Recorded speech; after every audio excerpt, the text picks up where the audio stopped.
അങ്ങനെ ഇന്ന് നമുക്ക് ക്ലാസ്സിന് പോയിട്ട് വരാം. രാവിലെ തന്നെ റെഡിയായി വീട്ടിൽ നിന്ന് ഇറങ്ങി. ബസ് കയറിയപ്പോഴേ ട്രെയിൻ കിട്ടോ എന്നുള്ള ടെൻഷൻ. റെയിൽവേ സ്റ്റേഷൻ എത്തിയപ്പോഴത്തേക്കും ട്രെയിനൊക്കെ വന്നു. പിന്നെ അവിടെ എത്തിയിട്ട് ഒരു ഓട്ടോ വരുന്നു. ഇതിപ്പോ സ്ഥിരം പരിപാടി കൊണ്ട് കുഴപ്പമില്ല. ഇനിയിപ്പോ ട്രെയിൻ പോയാലും എവിടെയെങ്കിലും വീണ് കിടന്നാൽ എന്റെ മനസ്സിൽ വീഡിയോ എടുക്കുക എന്നാണ് വരുന്നത്. അതുകൊണ്ട് വീഡിയോ ഒക്കെ എടുത്തിട്ടാണ് ഞാൻ ഓടിയത്. അതിന്റെ അകത്തുനിന്ന് ചാവാതെ തിരിച്ചിറങ്ങിയത് എങ്ങനെയെങ്കിലും ഒടുക്കത്തെ ഞെരുക്കായിരുന്നു. അങ്ങനെ നമ്മുടെ സ്ഥലത്തെത്തി ഗൈസ്. അമ്പലം കണ്ടത് നമ്മളെ നെറ്റിയിൽ കുറി വന്നു. ഇന്ന് നമുക്ക് മാത്സ് ക്ലാസ് ആയിരുന്നു. ലേറ്റ് ആയിട്ട് എത്തിയോണ്ട് തന്നെ ബാക്കിൽ നമ്മളെ സീറ്റൊക്കെ പോയായിരുന്നു. അതുകൊണ്ട് ഫ്രണ്ടിൽ ഇരിക്കേണ്ടി വന്നു. ഇനിയിപ്പോ ബാക്കിലെ സീറ്റിൽ ഇരുന്നാലും ഫ്രണ്ടിലെ സീറ്റിൽ ഇരുന്നാലും നമുക്കെല്ലാം ബേക്കാണ്. ഫ്രണ്ടിലായോണ്ട് തന്നെ ഇന്ന് നമ്മൾ എഴുതിയാണ് സംസാരിച്ചത്. ഒരു നേരം വാടച്ചിരിക്കത്തില്ല, അത്രയ്ക്ക് ട്രൂ ഫ്രണ്ട്സ്. ഞാനാണെങ്കിൽ ഇവിടെ ഡൂഡിമോളെ UKGBയിലെ ബുക്കും കൊണ്ടായിരുന്നു പോയത്. ഭാഗ്യത്തിന് ഇന്ന് നമുക്ക് ഉച്ചവരെ ക്ലാസ് ഉള്ളായിരുന്നു. അങ്ങനെ ചോറൊക്കെ കഴിച്ചിട്ട് നമ്മളവിടെ നിന്ന് ഇറങ്ങി. ഉച്ചയ്ക്ക് ശേഷമുള്ള പരിപാടിക്ക് മഞ്ജുമേ നമ്മളവിടെ ജോയിൻ ചെയ്തു. അടുത്ത ആലോചന എവിടെ പോകുന്നായിരുന്നു. അതൊരു ഒന്നൊന്നര ആലോചനയായിരുന്നു. സ്റ്റുഡിയോ പോയാലൊന്നൊക്കെ ആലോചിച്ചു. എന്നും അങ്ങോട്ട് പോയാൽ ശരിയാവില്ലെന്നുള്ളതുകൊണ്ട് അത് വിട്ട്. പിന്നെ നമ്മൾ വഴി കണ്ട ഏതൊക്കെ കായൊക്കെ പറിച്ചു നിന്ന് നടന്നു. അപ്പോഴാണ് നമ്മളെ കൂടെയുള്ള ഏതോ ഒരുത്തി പറഞ്ഞു 20 രൂപ ഉണ്ടെങ്കിൽ കുതിരമാളികം പാലസിൽ കയറാം. അപ്പൊ നമ്മൾ വിചാരിച്ച് ചായയൊക്കെ ഇനി നാളെ കുടിക്കാം, ആ പൈസ കൊണ്ട് നമുക്ക് അവിടെ തന്നെ പോവാം. അവിടെ ചെന്നപ്പോഴാണ് അറിഞ്ഞത് ഒരാൾക്ക് 100 രൂപ. അങ്ങനെ പയ്യെ അവിടെ നിന്ന് ഇറങ്ങാന്ന് വിചാരിച്ചു. അങ്ങനെ നമ്മൾ തിരിച്ചോണം കണ്ടപ്പോ അവിടെ ഇരുന്നൊരു മാവൻ പറഞ്ഞു, നിങ്ങൾ കുറച്ചങ്ങോട്ട് പൊക്കോ, ഫോട്ടോസ് എടുക്കാനുള്ള സ്ഥലമൊക്കെ ഉണ്ട്, ഫോട്ടോ എടുത്തോന്ന് പറഞ്ഞു. കുറച്ചങ്ങോട്ട് പൊക്കോന്നേ പറഞ്ഞോള്, അകത്ത് കയറാനൊന്നും പറഞ്ഞില്ല. നമ്മൾ ആ ഒരു ഫ്ലോയിൽ ഇവരെ പിറകെ അങ്ങ് പോയി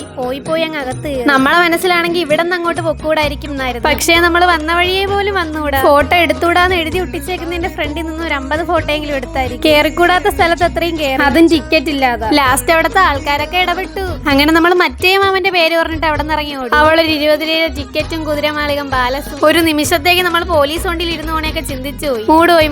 അപ്പോഴേ ബിസ്ക്കറ്റ് നിന്ന് വെള്ളം കുടിച്ചിട്ട് വീട്ടിൽ പോയി.